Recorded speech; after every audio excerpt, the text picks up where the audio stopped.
Welcome to my channel. இன்றைக்கி ஒரு மீன் நம்ம வாழை இலையில் வச்சுட்டு பண்ண போகிறோம். அதுக்கு தேவையான பொருள் பச்சை மிளகாய், எலுமிச்சம்பழம், இஞ்சி, புதினா, கொத்தமல்லி. மீன் இந்த மாதிரி கழுகிட்டு நான் அதையும் ஃபஸ்ட்டு காமிச்சேன். மீன் இதை போல் கழுகிட்டு மஞ்சள் பொடி, மிளகா பொடி, உப்பு, கொஞ்சம் லைமும் போட்டு பரட்டி வச்சுடுங்க ஒரு 15 நிமிஷம். அப்புறம் ஒரு ஃப்ரை பேனில் இந்த மாதிரி ரோஸ்ட் பண்ணிக்கோங்க. ரொம்ப வேண்டாம், ஆஃப் வேக வச்சு எடுத்தால் போதும். இந்த மாதிரி பண்ணிவிடுங்க. அடுத்தது நம்ம அந்த பார்த்த மசாலா எல்லாம் இப்போ அரைச்சி கொண்டு வச்சுருக்கிறேன்.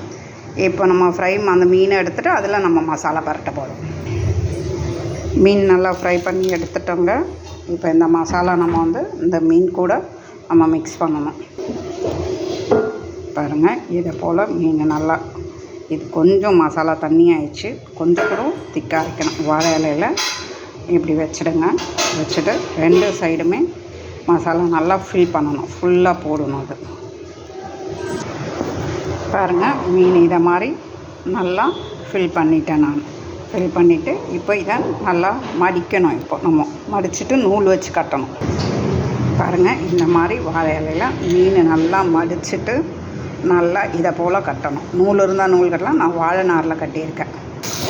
பாருங்கள், இந்த மாதிரி நம்ம மீன் வறுத்ததையும் அதில் எண்ணெய் இருக்கும். அதே ஃப்ரை பேனில் வாழை இலையும் இந்த மீன் இது மாதிரி வைக்கணும். இந்த பக்கம் 10 நிமிஷம், அந்த பக்கம் 10 நிமிஷம் வச்சு நல்லா இலை நல்லா கொஞ்சம் கருகுனா மாதிரி ஆகும். அப்போ நமக்கு தெரியும் மீன் நல்லா வெந்திருக்குது. அப்படியே எடுத்து நீங்கள் ப்ரெட்டு கூடயோ ரைஸ் கூடயோ வச்சு சாப்பிட்லாம். பிடிச்சிருந்தால் லைக் பண்ணுங்கள், ஷேர் பண்ணுங்கள், சப்ஸ்கிரைப் பண்ணுங்கள். தேங்க்யூ.